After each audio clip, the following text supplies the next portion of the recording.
திருமறை நேரம் Bible Hour presented by the National Bible College. கிறிஸ்துவின் சபையார் உங்களை வாழ்த்துகிறார்கள். Satellite Bible School. வணக்க நேயர்களே, வேத மாணவர்களே, நம்முடைய ஆண்டவராகிய இயேசு கிறிஸ்துவின் நாமத்தினாலே உங்களை வாழ்த்தி இந்த நிகழ்ச்சிக்கு உங்களை வரவேற்பதிலே மிகுந்த மகிழ்ச்சி. நாம் தொடர்ந்து படித்துக் கொண்டு வருகிற பாடம் த சர்ச் மேனுவல்ஸ், அதாவது சபையின் கையேடுகளை குறித்து தொடர்ந்து நாம் படித்துக் கொண்டு வருகிறோம். அதன் தொடர்ச்சியாக இன்றைய நாளிலே அப்போஸ்தலனாகிய பவுல் பொதுவான விசுவாசத்தின்படி தம்முடைய உத்தம குமாரனாகிய தீத்துவுக்கு எழுதின நிருபத்தை குறித்து நாம் தொடர்ந்து படித்துக் கொண்டு வருகிறோம். அதன் தொடர்ச்சியாக இன்றைய நாளிலே இரண்டாவது பாடமாக தேவன் சத்தியம் உள்ளவராக இருக்கிறார், தேவன் நமக்கு நித்திய ஜீவனை குறித்து வாக்குத்தத்தம் பண்ணியிருக்கிறார். நாம் படிக்கிறோம் யோவான் எழுதிய சுவிசேஷம் அதிகாரம் 14 வசனம் 6 நானே வழியும் சத்தியமும் ஜீவனமா இருக்கிறேன் என்று நம்முடைய ஆண்டவராக இயேசு கிறிஸ்து சொல்லுகிறார். தேவன் சத்தியம் உள்ளவராக இருக்கிறார், தேவனுடைய வசனங்கள் அனைத்தும் சத்தியமா இருக்கிறது. இந்த சத்தியமான வார்த்தைகளை நாம் தொடர்ந்து படித்துக் கொண்டு வருகிறோம். தேவனால் தெரிந்து கொள்ளப்பட்டவர்கள் தேவ பக்திக்கு ஏதுவான சத்தியத்தை அறிகிற அறிவிலும் விசுவாசத்திலும் வளரும்படி அவர் இந்த நிருபத்தை தீத்துவுக்கு எழுதியிருக்கிறார். இன்றைய நாளிலும் கூட நாம் தேவன் சத்தியமுள்ளவராக இருக்கிறார் என்பதை குறித்தும் அவரிடத்தில் எவ்வளவேனும் பொய் இல்லை என்பதை குறித்தும் நாம் எப்படி விசுவாசத்திலும் சத்தியத்திலும் வளர வேண்டும் என்பதை குறித்து இன்றைய நாளிலே வேத வசன ஆதாரங்களோடு தெளிவாக இந்த நிகழ்ச்சியிலே நாம் படிக்க இருக்கிறோம். எனவே அன்பு வேத மாணவர்களே, பிரியமான சகோதர சகோதரிகளே, தொடர்ந்து நீங்கள் கேட்டுக்கொண்டு வருகிற இந்த ஆரோக்கியமான உபதேசம் உங்களை சிந்திக்க வைக்கக்கூடிய உபதேசமா இருக்கிறது. எனவே தொடர்ந்து நிகழ்ச்சியை பாருங்கள், இந்த நிகழ்ச்சியை பார்த்து பயன்பெறுங்கள். நீங்கள் இந்த நிகழ்ச்சியை கேட்டு விட்டுவிடாமல் இந்த நிகழ்ச்சியையும் இந்த பாடங்களையும் குறித்து மற்றவர்களுக்கு அறிமுகம் செய்யுங்கள். இன்றைய நாளிலும் கூட நமது போதகர் டாக்டர் பீர் சாலமனை அவர்கள் நற்செய்தி அளிப்பார். வணக்கம். தேசிய வேதாகம கல்லூரி மாணவ கண்மணிகளே, தோழர்களே, அருமை பெற்றோரே, உலகளாவிய என் தமிழ் சொந்தங்களே, புதிய ஏற்பாட்டின் 13வது புத்தகம் தீத்துக்கு எழுதிய பொதுவான நிருபம்.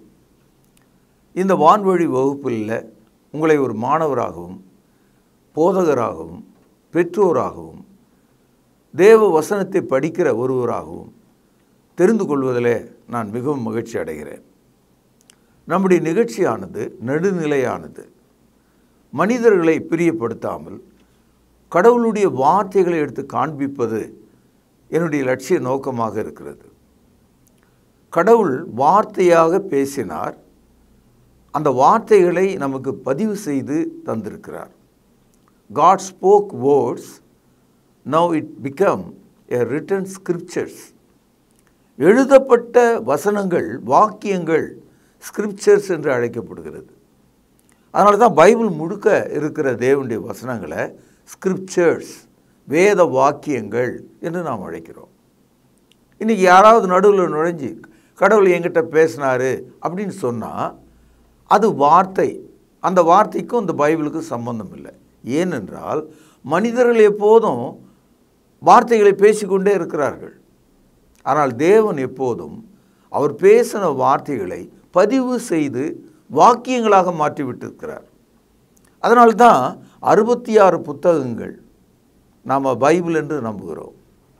பைபிளில் சொல்லப்பட்ட அந்த வசனங்கள் தேவனுடைய வாக்கியங்களாக பதிவு செய்யப்பட்டிருக்கிறது என்று நாம் நம்புகிறோம்.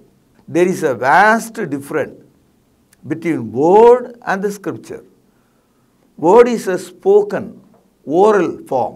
Scripture, it is a written form. தேவனுடைய வார்த்தை ஒவ்வொரு நாளும் தேவன் ஊதி ஊதி மனிதனுடைய காதுக்குள் கொண்டு வருவதில்லை. ஏற்கனவே பதிவு செய்யப்பட்ட தேவனுடைய வசனங்கள், அதுதான் வேத வாக்கியங்கள் என்று நாம் படிக்கிறோம். 2 தீமோத்தேயு 3ஆம் அதிகாரம் 16வது வசனத்தில் வேத வாக்கியங்கள் எல்லாம், ஆல் த ஸ்கிரிப்சர்ஸ்.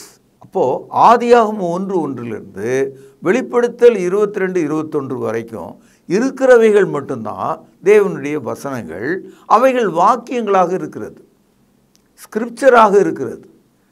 ஆகவே நடுவில் புகுந்து ஒரு மனிதன் கடவுள் என்கிட்ட பேசினார்னு சொன்னால் அது வேத வாக்கியமா, இஸ் இட் எ ஸ்கிரிப்சர் என்று ஒரு கேள்வி நீங்கள் கேட்கணும்.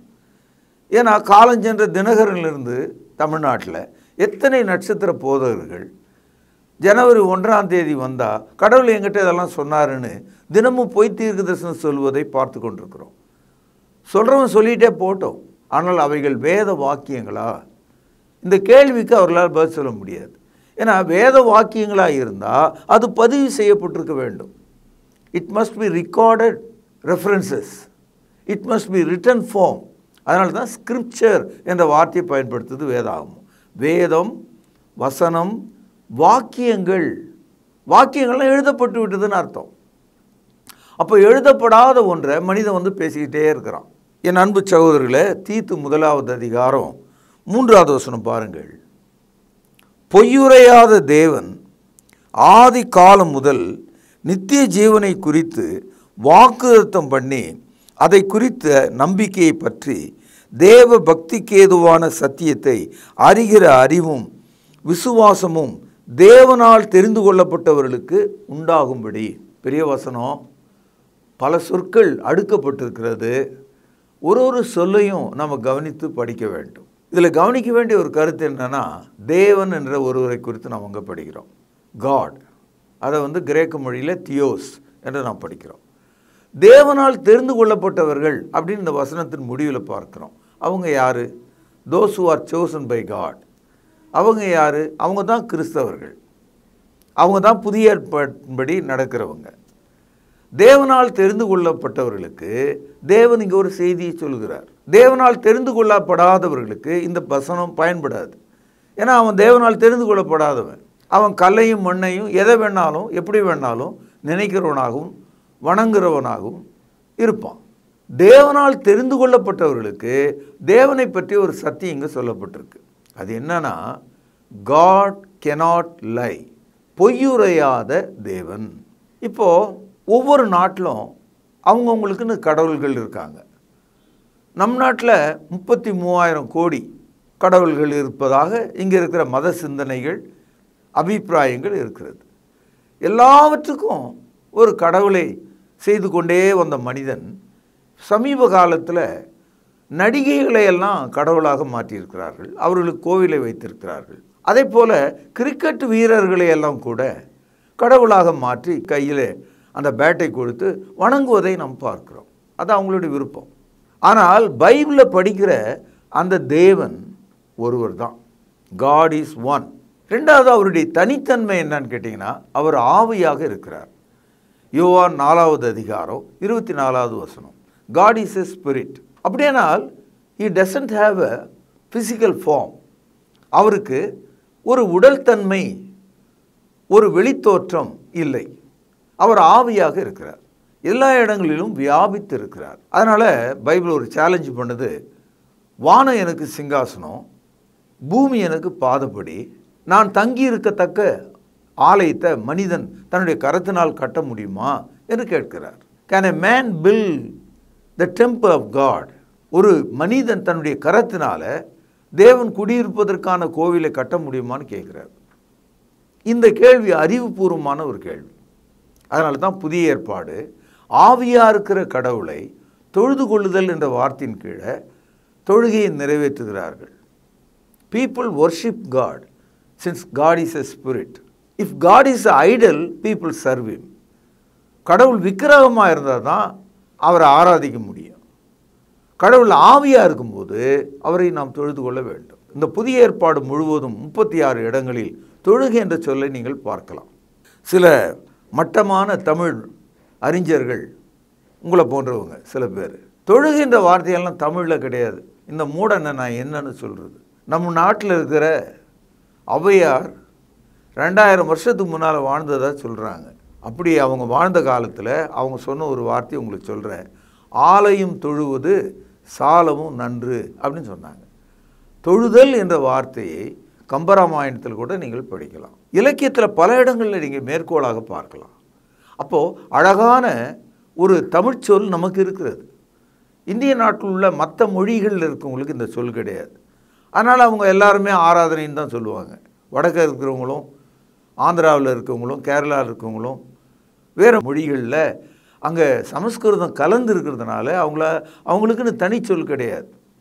ஆனால் பைபிள் தமிழ் மொழியில் எடுத்து படிக்கும்போது ரொம்ப அழகான வேர்ச்சொற்கள் இருக்கிறது. தொழுகை, பணிதல், சேவித்தல், துதித்தல் என்றெல்லாம் அதற்கான இணைச்சொற்களை நீங்கள் பார்க்கலாம். இப்போது தேவன் ஒருவர் என்ற அந்த தன்மையிலிருந்து அவருக்கு பல குணங்கள் இருக்கிறது.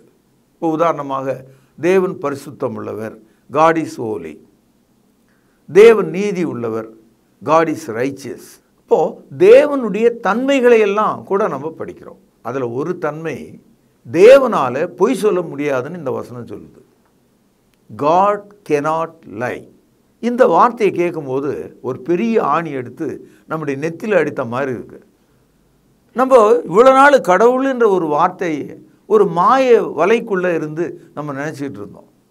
இப்போ கடவுள்னு சொன்னால் எல்லாருமே கடவுள் தான் சொல்லிகிட்டு இருக்கான். ஆனால் அவருடைய தனித்தன்மை என்ன? தீப்பெட்டி அப்படின்னு நம்ம சொன்ன உடனே முதல்ல நமக்கு நினைவுக்கு வர வேண்டியது தீ. அந்த பெட்டிக்குள்ள இருக்கிற குச்சியை எடுத்து உரசனம்னா தீ வரும். தீப்பெட்டினா தீ நமக்கு ஞாபகத்துக்கு வருது. அது மாதிரி தேவன் அப்படின்னு சொன்னாவே நமக்கு ஞாபகம் வர வேண்டிய ஒரு விஷயம், அவர் சத்தியபரர், அவர் பொய்க்கு எதிரானவர். சத்தியம் என்ற இந்த வார்த்தைக்கு கிரேக்க மொழியில் அல்தேஸ் என்று வந்திருக்கிறது. இந்த அல்தேஸ் என்ற வார்த்தை சத்தியம் அல்லது உண்மை என்று தமிழில் நம்ம சொல்லலாம். இந்த உண்மை என்ற அந்த வார்த்தைக்குள்ளே அடங்கி இருக்கிறது என்னன்னா, அந்த ஊ என்ற வார்த்தை உங்களுடைய உள்ளத்தை குறிக்கிறது. உள்ளே இருந்து வெளியே வந்ததுனால அது உண்மை, வெளியே இருந்து உள்ளே ஒன்று போச்சுன்னா அது பொய். ஆக இந்த உண்மை என்ற வார்த்தைக்குள்ள அது உள்ளே இருந்து பேசப்பட வேண்டும், கடவுளுக்குள்ளே இருந்து பேசப்பட வேண்டும். அதனால தான் அதை உண்மை என்று நாம் சொல்லுகிறோம்.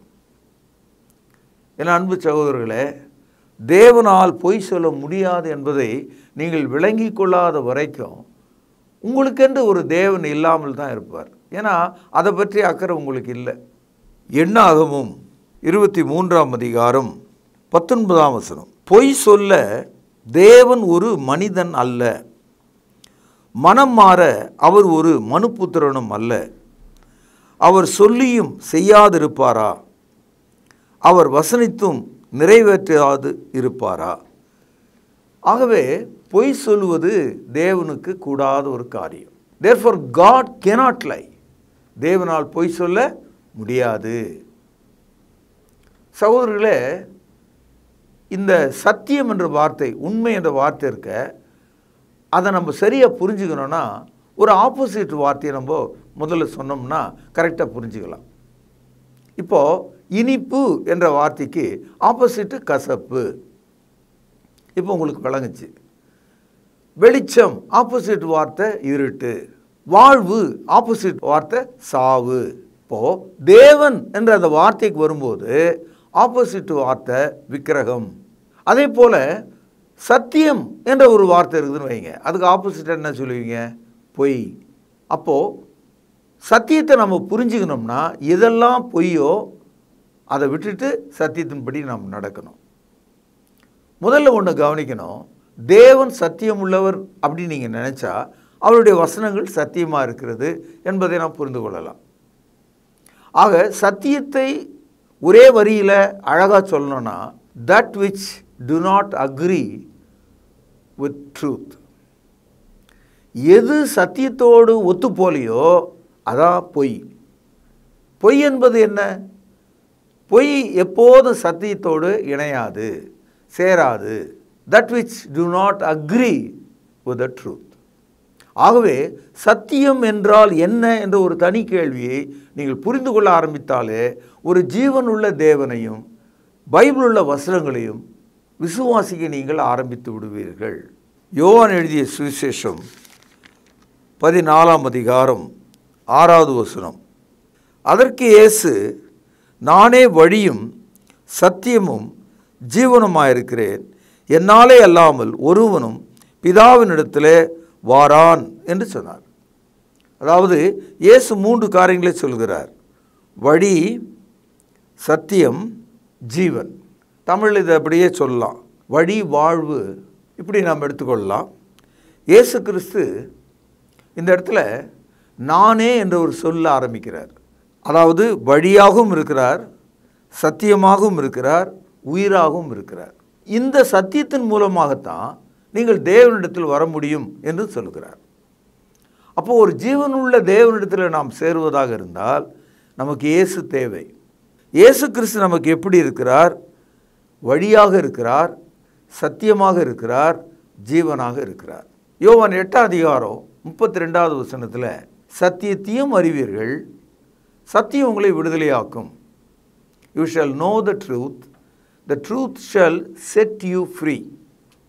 ஆகவே இயேசுவினிடத்தில் நாம் திரும்ப வேண்டும். யோவான் எழுதிய சுவிசேஷம் 17:3 தேவன் சத்தியமானவர் என்ற ஒரு தகவலை நீங்கள் பார்க்கலாம்.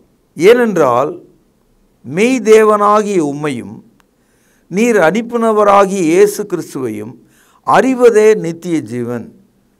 இந்த தமிழ் வசனத்தில் ஒரு சொல்லை நீங்கள் பார்க்கலாம், மெய் தேவன். இந்த இடத்துல மெய் என்ற இடத்துக்கு சத்தியம் என்று தான் பொருள். சத்தியத்துக்கு இன்னொரு பெயர் மெய். நம்ம வீட்டில் எப்படி பேசுகிறோன்னா, நீ மெய் சொல்கிறியா பொய் சொல்கிறியா அப்படின்னு நம்ம கேட்குறோம் இல்லையா? அந்த இடத்துல மெய் என்பது சத்தியத்தை குறிக்கிறது. அதனால் மொழிபெயர்ப்பாளர்கள் இங்கே சத்தியம் என்ற சொல்லுக்கு பதிலாக மெய் என்ற ஒரு வார்த்தை போட்டிருக்காங்க. மெய்க்கு ஆப்போசிட் வேர்டு பொய். யோவான் எழுதிய சுவிசேஷம் 17:17 உம்முடைய சத்தியத்தினாலே அவர்களை பரிசுத்தமாக்கும், உம்முடைய வசனமே சத்தியம். இந்த 17 2 முறை சத்தியம் என்ற வார்த்தையை நம்ம கவனித்தோம். தேவனுடைய வசனங்கள் சத்தியமாக இருக்குது. அந்த வசனம் உங்களையும் என்னையும் பரிசுத்தமாக்கக்கூடியதாக இருக்கிறது. ஆகவே சத்தியம் என்றால் என்ன என்பதை நீங்கள் விளங்கிக் கொள்ள வேண்டும். இப்பொழுது தீத்து 1:3 பொய்யுரையாத தேவன் ஆதி காலம் முதல் நித்திய ஜீவனை குறித்து வாக்குதத்தம் பண்ணி. இது ஒரு செய்தி. வாக்குதத்தம்னா ப்ராமிஸ்னு அர்த்தம். கடவுள் மனிதனுக்கு ஒரு வாக்குதத்தம் பண்ணியிருக்கார். எப்பவுமே இந்த ப்ராமிஸ் ஒரு கீழ்ப்படிதலுக்கு பிறகு தான் கொடுக்கப்படும். Promise will be fulfilled after obedience. எந்த ஒரு விஷயத்துலையும், இப்போ உங்கள் வீட்டில் உங்கள் அப்பா சொல்கிறாரு, இந்த வேலையை செய்ய, இந்த கடைக்கு போயிட்டு வா, அப்போது நீ இந்த 5 ரூபா எடுத்துக்க, நீ இந்த வேலையை செய்ய, உனக்கு நான் இதை கொடுக்குறேன். நம்ம சமுதாயத்தில் பேசுகிறோம் இல்லையா? அந்த கொடுக்குறேன்ற வார்த்தை எப்போ நிறைவேறுதுன்னா, செய்கிறேன் என்ற வார்த்தையை நீங்கள் எதை செய்யணுமோ அதை செஞ்சாதான். வாக்குதத்தம் என்பது அதான். ஆங்கிலத்தில் ப்ராமிஸ். கடவுள் உங்களுக்கு ஒரு ப்ராமிஸ் கொடுக்குறார். உங்களுக்கு நித்திய ஜீவனை கொடுப்பதாக வாக்கு கொடுத்திருக்கிறார். கடவுள் நமக்கு ஒரு மிகப்பெரிய பரிசை கொடுப்பதாக சொல்லுகிறார். இப்பொழுது இருக்கிற உயிர் குறைவாக இருக்கிறது. 60, 70, 80 ஆண்டுகளிலே போய்விடக்கூடியதாகவும், நம்முடைய உடலானது நாம் விரும்புகிற காரியங்களை செய்ய முடியாமலும், மனது எண்ண உடல் தேய்ந்து போகிறதாகவும், கண்கள் மங்க காட்சிகள் மறைந்து போகக்கூடியதாகவும், நாவு சுருங்க உணவு வெறுக்கக்கூடியதாகவும், உடல் தேய்ந்து போக உடைகள் மறைந்து போகக்கூடியதாகவும், எல்லாவற்றிலும் நாம் ஒரு குறைவையே சந்தித்து கொண்டிருக்கிறோம். யோவான் எழுதிய சுவிசேஷம் 10:10 திருடன் திருடவும் கொல்லவும் அழிக்கவும் வருகிறானே அன்றி வேறொன்றுக்கும் வரான். கவனியுங்கள், நானோ அவைகளுக்கு 1 ஜீவன் உண்டாயிருக்கவும், 2 அது பரிபூரணப்படவும் வந்தேன். இந்த இடத்துல 2 விஷயங்களை இயேசு சொல்கிறார். லைஃப், அபண்டன்ஸ், இந்த 2 வார்த்தை அங்கே இருக்குது. ஜீவன் உண்டாயிருக்கவும், அதுக்கப்புறம் பரிபூர்ணம் அடையவும். அப்போ நித்திய ஜீவனை கடவுள் நமக்கு ஏதோ கொஞ்சம் கொடுத்துட்டு கொஞ்சம் எடுத்துக்கிறாருன்னு அர்த்தம் இல்லை. 100% நித்திய வாழ்வை, நீடித்த வாழ்வை, அழிவில்லாத வாழ்வை, ஆனந்த வாழ்வை, அதிசய வாழ்வை கடவுள் நமக்கு தருகிறார். ஆகவே பொய்யுரையாத தேவன் ஆரம்ப காலம் முதலே நித்திய ஜீவனை குறித்து வாக்குதத்தம் பண்ணியிருக்கிறார். அந்த சத்தியத்தை நீங்கள் தெரிந்து கொண்டால் தெரிந்து கொள்ளப்பட்ட மக்களுக்கு அது விளங்கும் என்று சொல்கிறார். என் அன்பு சகோதரர்களே, நேற்றைய பாடத்தில் கிரேத்தா தீவார் எப்படிப்பட்டவர்கள், அவர்களுடைய முக்கிய குணம் என்ன என்று நாம் படித்தோம். அவங்களுடைய முக்கியமான ஒரு குணம் என்னன்னா, தீத்து 1:12 12 கிரேத்தா தீவார் ஓயா பொய்யர். பொய்யர்னா லையர்ஸ்ன்னு தான் அர்த்தம், பொய் சொல்கிறவங்கன்னு அர்த்தம். அதாவது வீட்டில் பொய் பேசக்கூடாது என்று பெற்றோர்கள் பிள்ளைகளிடத்தில் எதிர்பார்க்குறாங்க. கணவன் பொய் சொல்லக்கூடாது என்று மனைவி எதிர்பார்க்குறாங்க. நீங்கள் கூட உங்கள் ஃப்ரெண்டு உங்களுக்கு பொய் சொன்னால் பிடிக்கவே பிடிக்காது. ஏதோ ஒரு தடவை சொன்னால் ஒத்து போவீங்க. எப்பவுமே பொய் சொல்கிறவனை இனி அவன் கூடவே கூடாது, அவன் நமக்கு சிநேகிதனாக இருக்க முடியாதுன்னு நினைக்கிறோம். அப்போது சாதாரண மனிதர்களே, மனித மனங்கள் பொய் சொல்கிறவர்களை நாம் ஏற்றுக்கொள்வது கிடையாது. பொய் சொல்கிறவனை மனைவி ஏற்றுக்கொள்ள மாட்டார், கணவன் ஏற்றுக்கொள்ள மாட்டார், பெற்றோர்கள் பிள்ளைகளை ஏற்றுக்கொள்ள மாட்டாங்க, நண்பர்கள் இன்னொரு நண்பர்களை ஏற்றுக்கொள்ள மாட்டாங்க. We hate lies. It is a common morality of mankind. மனிதனுடைய ஒழுக்க நெறியில் நம்ம கடவுள் பற்றி பேசலை, பொய் பேசுகிற ஆளை நம்ம வெறுக்கிறோம். அவன் வாயை திறந்தா கூவும், அது அத்தனையும் பொய் என்று நாம் நினைத்தால் அவன் பக்கமே நம்ம தலை வைத்து படுக்க மாட்டோம். அப்போது பொய் அவ்வளோ ஆபத்தானதாக இருக்கிறது. ஏனென்றால் பொய்யுக்குன்னு ஒரு கடவுள் இருக்கிறான். ஆச்சரியமாக இருக்கா? சத்தியத்துக்குன்னு தேவன் இருக்கிறார் பைபிளில், பொய் பேசுறதுக்குன்னு ஒரு தேவன் இருக்கான் இந்த உலகத்தில். யோவான் எழுதிய சுவிசேஷம் 8வது அதிகாரம் 44வது வசனம். நீங்கள் உங்கள் பிதாவாகிய பிசாசினால் உண்டானவர்கள், உங்கள் பிதாவினுடைய இச்சைகளின்படி செய்ய மனதாக இருக்கிறீர்கள். கவனிங்கள், அவன் ஆதி முதற்கொண்டு மனுஷ கொலைபாதகனாக இருக்கிறான். சத்தியம் அவனிடத்தில் இல்லாதபடியால் அவன் சத்தியத்திலே நிலை நிற்கிறதில்லை. அவன் பொய்யனும் பொய்யுக்கு பிதாவுமாக இருக்கிறபடியால் அவன் பொய் பேசும்போது தன் சொந்தத்திலே எடுத்து பேசுகிறான். மறந்துடாதீங்க, யோவான் 8:44 எப்பொழுதுமே எடுத்து படித்து பாருங்கள். Satan is not only a liar, father of lies என்று போட்டிருக்கு. அவன் பொய்யனும் பொய்களுக்கு பிதாவுமாக இருக்கிறான். அவனுடைய வாயிலிருந்து எப்போதும் சத்தியம் வராது. என் அன்பு சகோதரர்களே, பொய்யுரையாத தேவனுக்கு ஆப்போசிட்டான மனிதன் இவன் தான். இவன் நம்முடைய மனதை எந்த நேரத்திலும் பொய்யினால் நிரப்ப முடியும். 2 கொரிந்தியர் 11வது அதிகாரம் 3வது வசனம். ஆகிலும் சர்ப்பமானது தன்னுடைய தந்திரத்தினாலே ஏவாளை வஞ்சித்தது போல, கவனிங்கள், உங்கள் மனதும் கிறிஸ்துவை பற்றிய, கவனிங்கள், உண்மையினின்று விலகும்படி கெடுக்கப்படுமோ என்று பயந்திருக்கிறேன். சாத்தான் பொய்யன். அவன் பொய் பேசும்போது தன் சொந்தத்தில் எடுத்து பேசுகிறான். அவன் ஏவாளை எப்படி ஏதேன் தோட்டத்தில் பொய் சொல்லி ஏமாற்றினானோ அப்படியே நம்மையும் கூட பொய்யின் கீழே நடப்பதற்கு மனதை மாற்றி விடுவான். உங்கள் மனமும் கெட்டு போய்விடும். கடவுளை பற்றிய உண்மையிலிருந்து உங்களை விலக்கி விடுவான். எச்சரிக்கையாருங்கள். சத்தியத்துக்கு விரோதமாக உங்களை வழி நடத்தி விடுவான். ஜாக்கிரதையாருங்கள். ஆகவே தேவன் பொய்யுரையாதவர். நித்திய ஜீவனை பற்றிய வாக்குத்தத்தம் நமக்கு செய்திருக்கிறார். அது அவரால் தெரிந்து கொள்ளப்பட்டவர்களுக்கு வழங்கப்பட்டிருக்கிறது. அந்த நித்திய ஜீவன் நமக்கு பரிபூரணமாக உண்டாகும்படி கிறிஸ்து வந்தார். 1 யோவான் 1ஆம் அதிகாரம் 2வது வசனம்.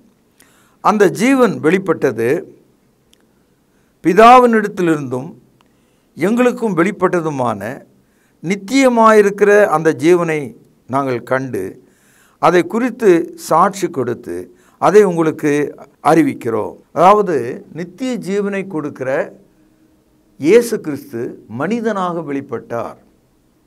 அந்த ஜீவன் வெளிப்பட்டது. அப்போஸ்தலர்கள் சொல்கிறார்கள், நாங்கள் அவரை கண்டோம், அந்த சத்தியத்தை நாங்கள் கண்டோம். 1 யோவான் 1:1. ஆதி முதல் இருந்ததும் நாங்கள் கேள்விப்பட்டதும் எங்கள் கண்களினால் கண்டதும் நாங்கள் நோக்கி பார்த்ததும் எங்கள் கைகளினால் தொட்டதுமாக இருக்கிற ஜீவ வார்த்தையை குறித்து உங்களுக்கு அறிவிக்கிறோம்.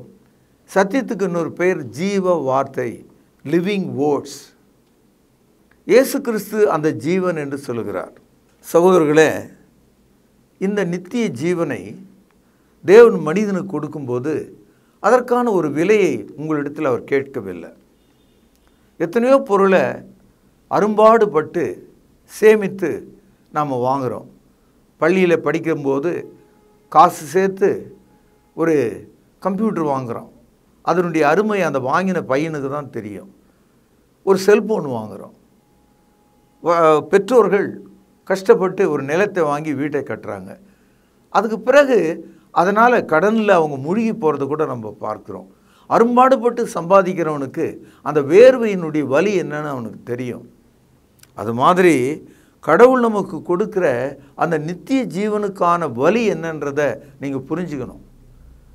கடவுள் தன்னுடைய சொந்த மகனை நமக்கு நித்திய வாழ்வு தரும்படி சிலுவை மரத்திலே விட்டு விட்டார். அவருடைய கைகளில் ஆணி, அவருடைய தலையில் முள் கிரீடம், அவருடைய கால்களில் ஆணி, அவருடைய விலாவிலே ஒரு ஈட்டி. 3 மணி நேரத்துக்கும் அதிகமாக அவர் சிலுவையிலே தொங்கினார். கடவுள் கொஞ்சமும் அவர் மீது இரக்கம் காட்டாமல் அமைதி காத்தார். இயேசுநாதர் கேட்டார், பிதாவே என்று அவரை நோக்கி பார்த்து, நான் தாகமாக இருக்கிறேன் என்று சொன்னார். என்னுடைய ஆவியை உமது கரத்தில் ஒப்பு கொடுக்கிறேன் என்று சொல்லி அவர் தமது ஜீவனை விட்டார். சில வசனங்கள் அவருடைய வாழ்க்கையில் படித்து பார்க்கும்போது சத்தியத்திற்கான நம்முடைய விடுதலையின் விலையை தேவன் எப்படி வழங்கினார் என்றால், அவர் தமது சொந்த குமாரனை நமக்கு பதிலாக கொடுத்ததுனால, நம்முடைய பாவத்திற்கான நிவர்த்தியாக வழங்கினதுனால, அவர் நம்முடைய மீட்பின் விலையாக கொடுக்கப்பட்டதனால இந்த ஈவு நமக்கு இலவசமாக கொடுக்கப்படுகிறது.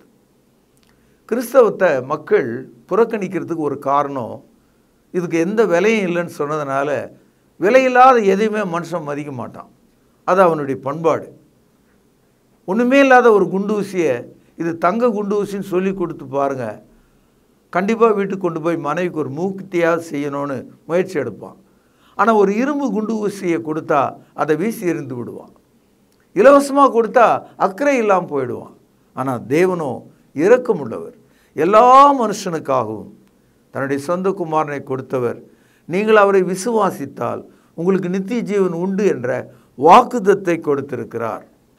ரோமர் 6ஆம் அதிகாரம் 23வது வசனம். பாவத்தின் சம்பளம் மரணம், தேவனுடைய கிருபை வரமோ நம்முடைய கர்த்தராகிய இயேசு கிறிஸ்துவினால் உண்டாகும் நித்திய ஜீவன். நித்திய ஜீவனை பற்றிய வாக்குறுதியை கொடுத்தவர் இலவசமாக அதை கொடுக்கிறார். Eternal life, it is a free gift. It doesn't cost you anything. உனக்கு எந்த ஒரு கடினத்தையோ கஷ்டத்தையோ பாரத்தையோ கடவுள் வைக்காமல் இலவசமாக கொடுக்கிறார். அதனால் என் அன்பு சகோதரர்களே, இந்த நாளில் நாம் கேட்ட பொய்யுரையாத தேவன் யார்? பொய்யுக்கும் சத்தியத்துக்கும் என்ன வேறுபாடு? வாக்குத்தத்தம் என்பது கீழ்ப்படிதலின் கீழ் வருகிறது. அந்த நித்திய ஜீவன் யாருக்கு வாக்களிக்கப்பட்டது என்றால், அதை விசுவாசிக்கிற மக்களுக்கு, அவர்களுக்காக இந்த வசனங்கள் சொல்லப்பட்டிருக்கிறது. ஆகவே நீதிமொழிகள் 23:23 படிக்கிறோம், சத்தியத்தை வாங்கு, அதை விற்காதே. Buy the truth and sell it not. இந்த காலில் நான் சொன்ன இந்த செய்தியெல்லாம் அப்படி வாங்கி குப்பையில் போட நினைக்காம சத்தியத்தை வாங்குங்கள், அதை விற்று விடாதிருங்கள். சத்தியத்தை அறிந்து கொள்ளுங்கள், சத்தியம் உங்களை விடுதலையாக்கும். விடுதலையாக்கும் சத்தியம் இயேசு என்று உங்களுக்கு சொல்லி இன்றைய செய்தியை நான் இங்கே நிறைவு செய்கிறேன். பிரார்த்தனை செய்வோம். கிருபையும் இரக்கமும் தயவும் பரிசுத்தமும் உள்ளவராயிருக்கிற பரம தகப்பனே, பொய்யுரையாத என் தகப்பனே, நித்திய ஜீவனை பற்றிய வாக்குறுதியை தந்திருக்கிறீரே, அதற்காக உம்மை துதிக்கிறேன், தோத்திரிக்கிறேன். கேட்ட மக்கள் விசுவாசத்துக்கு கீழ்ப்படியும்படி உதவி செய்தருளும். இந்த வசனங்களை புரிந்து கொள்ள எங்களுக்கு ஞானத்தை தாரும். ஆண்டவரும் கர்த்தரும் இரட்சகருமாக இருக்கிற இயேசுவின் நாமத்தில் ஜெபத்தை கேட்டருளும். பரிசுத்த நிறைந்த எங்கள் நல்ல பிதாவே, ஆமென். அன்பானவர்களே, புதிய ஏற்பாட்டு தொழுகைக்கு திரும்புங்கள். இடம் YMCA வளாகம், ஹைகோர்ட் எதிரில், பிரதி ஞாயிறு காலை 11 மணி அளவில் அன்புடன் அழைக்கிறோம். Come and worship with us every Sunday at 11 AM, YMCA Hall, opposite High Court, Parish Corner. கர்த்தாவே, தேவர்களில் உமக்கொப்பானவர் யார்? வானத்திலும் பூமியிலும் உமக்கொப்பானவர் யார்? உமக்கொப்பானவர் யார்? உமக்கொப்பானவர் யார்? வானத்திலும் பூமியிலும் உமக்கொப்பானவர் யார்? வானத்திலும் பூமியிலும் உமக்கொப்பானவர் யார்? தொடர்பு கொள்ள வேண்டிய முகவரி: திருமறை நேரம், 58 சர்ச் தெரு, குமரன் நகர், சென்னை 6082. தொலைபேசி எண் 0442550082. செல்போன் 9385500882.